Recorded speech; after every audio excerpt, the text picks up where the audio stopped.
Marami pong salamat doon. May isa pa po ako sigurong tanong tungkol dito sa yun nga, sa constitutionalism tapos kung paano yung nag-implikasyon niya, no. Maliban po sa inyo, no. Sino pa po ba tong mga political actors natin na nagsusulong ng constitutionalism? I would like to think na basic idea yan sa law school. No? Ang nagkakaroon lang naman tayo ng problema kasi yung mga politiko, iba na yung kanilang agenda. So kahit mga abogado yan, kahit pinag-aralan namin yung value at purpose ng constitution, pag hindi na sangayon sa kanilang political agenda, madali nilang iniisip yung amendment eh. Parang ganoon na lang kasi iba na yung role nila. Pag abogado ka, pag bagong abogado ka, ang una mong nanunumpa ka na pagtanggol ang saligang batas, kasama yan sa aming oath ng lawyers. Pero parang syempre, dahil may iba-iba yung political interest ng mga tao, hindi lahat laging sang-ayon doon. Tsaka in fairness, no, meron lang talagang arguments for change. Hindi ko naman sinasabi na walang pwedeng baguhin sa saligang batas. Pero sa ngayon, kung yung economic arguments lang, parang mahina yung mahina yung argument ng mga sumusulong ng charter change. Dalawa pong tanong mula dyan. Una po, bakit po sa tingin niyo mahina yung mga argumento para doon sa mga economic provisions natin? Una, pag tinignan mo yung mga Supreme Court decision, nag-i-interpret ng Constitution, it's so liberal na halos wala naman talagang restriction at halos lahat ng batas na pinasa ng Kongreso to implement itong mga restrictive provisions, they're being upheld and they're being interpreted in a very liberal sense. Tapos yung iba talagang completely misguided yung argument. Sabihin nila, walang nag-invest sa mining kasi masyadong restrictive yung constitution natin. Pero in-interpret na yan ng Supreme Court dati. Tapos pwede na ang completely foreign-owned mag-participate. Tsaka hindi naman papasok sila sa bansa, hindi dahil sa batas mo, dahil nandun yung mineral na kailangan nilang kunin. So hindi mo yan kailangan bigyan ng incentive. Papasok yan. Yung mga ganong argument ba na nakaka-insulto sa intelligence ng mga tao. Kasi halatang niloloko mo lang eh. So, fine, kung meron ka magandang economic argument, pag-usapan natin. Pero kung yun lang yung sinasabi nyo, huwag na tayo mag-usap. Tapos sir, may isa din kayong naisulat, no, tungkol doon sa, kunyari, gusto nga niyong baguhin yung mga economic provisions. Tapos, mukhang because of constitutionalism, because of some of the fundamental rights, maaring magkaroon siya ng problema sa mga IP rights. Maaari niyo po bang i-discuss din ito para sa ating mga nakikinig? Okay. Magandang tanong yan. Kasi itong very, very significant po yung paglagay ng mga karapatan ng katutubo sa ating saligang batas. Dahil tayo ay naging colony ng Kastila at ng Estados Unidos, yung mga policy po nito mga bansang ito ay sa pagkuha ng natural resources nitong mga katutubo at assimilate daw sa kultura ng mainstream na Pilipino. At siyempre may lumaban sa ilang dekada nang lumaban niya, ilang century nang lumaban yung mga katutubo. And nagpalit na ng yung batas eh. We have now ideas like self-determination. Hindi na tayo yung magsasabi sa katutubo kung paano sila dapat umunlad. Sila yung may karapatan na magsabi kung paano sila uunlad. Ngayon, dahil sa mga campaign ng mga katutubo, bunga na rin ng ibang policies ng Marcos administration. Kung naalala niyo yung Chico River Dam, magtatayo ng dam, lulunurin yung ancestral domain ng mga katubong Igorot. Nilagay ngayon sa saligang batas na mayroon silang karapatan. Nilagay sa saligang batas yung concept ng ancestral domain. At meron ang batas, yung IPRA, na nag-i-implement itong mga constitutional provisions. Kung bubuksan mo yung constitution, pwede nang baguhin lahat yan. And that's the problem, no? Kasi yung kanina pinag-usapan natin yung protection of fundamental rights. Pwede nang tanggalin lahat yan. Pwede nga nilang i-water down yung rights sa environment natin eh.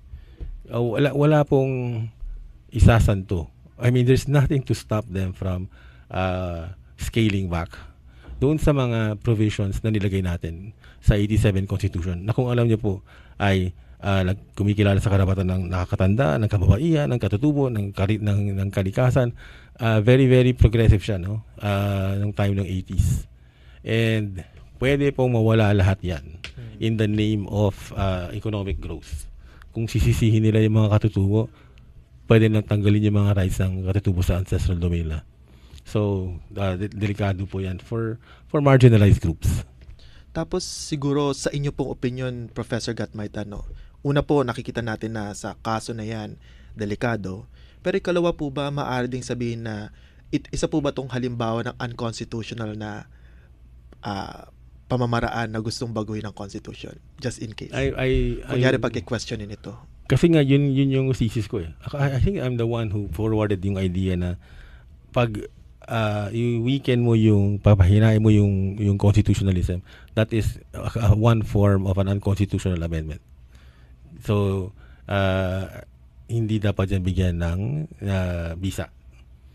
If may ganung kapangyarihan yung ating Korte Suprema. Pero sa ibang bansa, that would be a valid argument. In fact, na-cite na nga yung idea na yun sa isang African case kaya lang iba daw yung batas nila. So, exactly the kind of danger na I was worried about. Tapos yun din yung idea ko na dapat yung mga ganyang klaseng pagbabago maaaring harangan ng taong bayan through the Supreme Court. Tapos sir, dun sa nabanggit nyo nga po kanina, no? Yung ikalawang tanong ko po siguro ay doon nga sa parte ng ano po yung mga kinakailangan namang sa tingin nyo na baguhin sa ating saligang batas? Okay.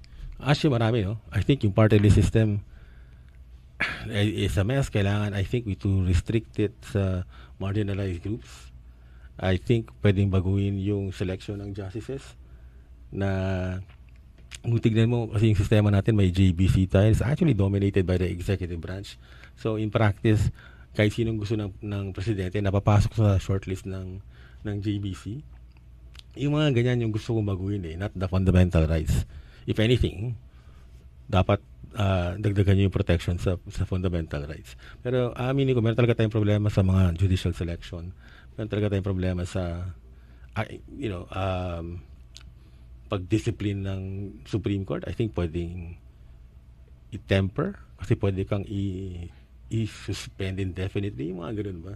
I think we should put constitutional limits on those things. Maraming pwedeng baguhin. Pero kung, kada merong attempt sa constitutional change, tignan mo agad, term limits agad yung, di ba? Hindi nila they cannot even hide it. Ngayon, natutunan sila. Kasi puro economic arguments ang ina-advance sila.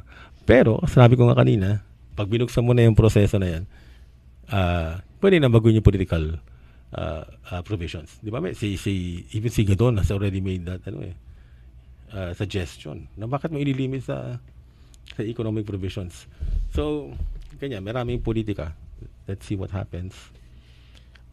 May mga suggestions po ba kayo na yung maayos, maganda na pagkapalit ng saligang batas? No, Professor?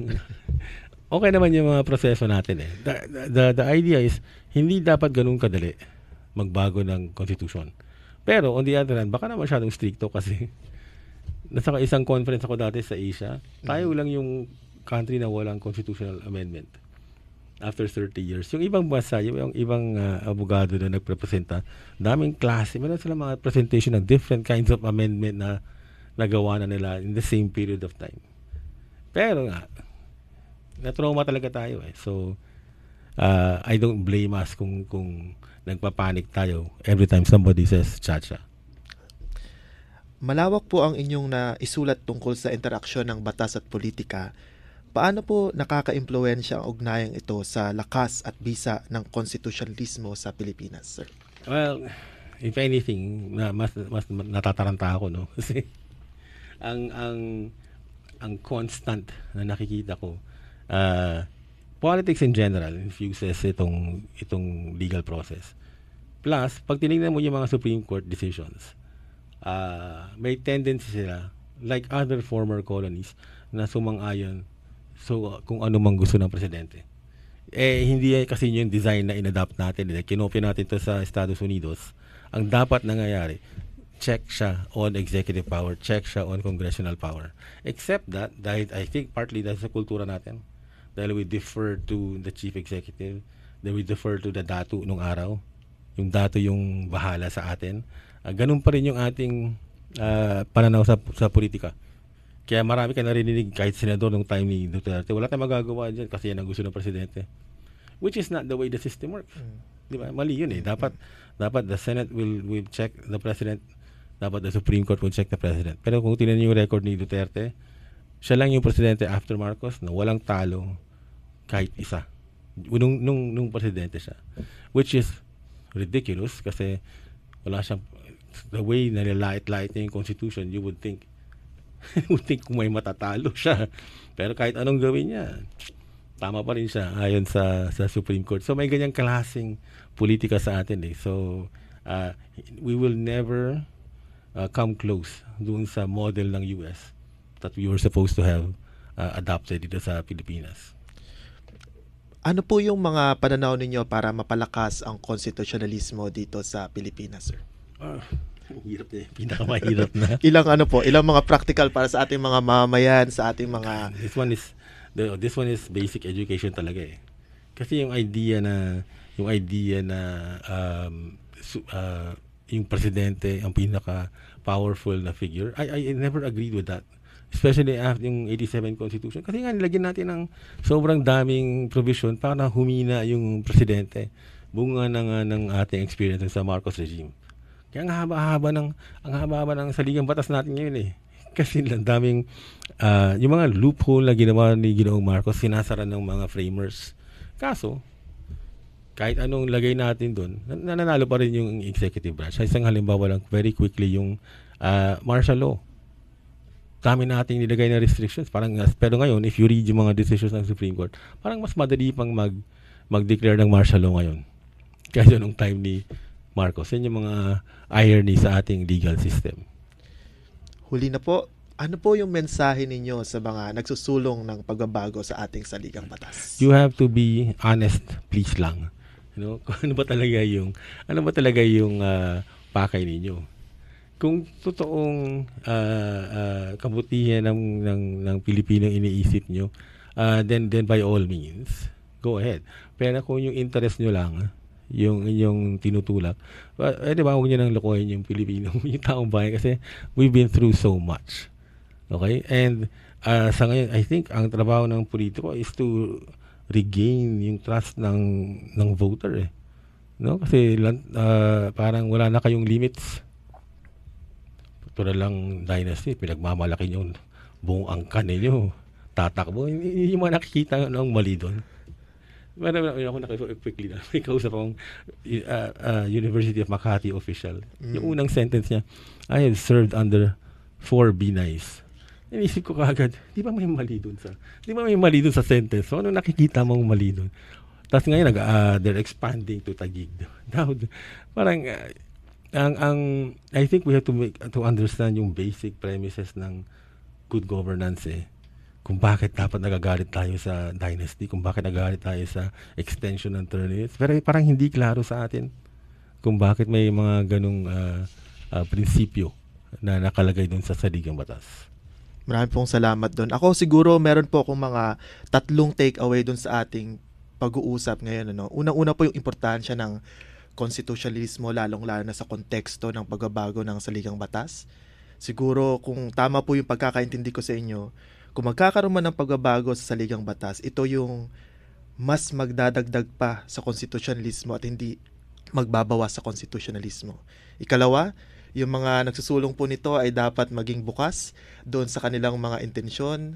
At ikatlo siguro para sa ating mga mamamayan, napaka-importante na matutunan nila yung politika, yung batas, kasi bilang mga mamamayan, hindi lang dapat to siguro iniiwan sa mga mas nakakaalam sa batas o nag-aaral sa batas.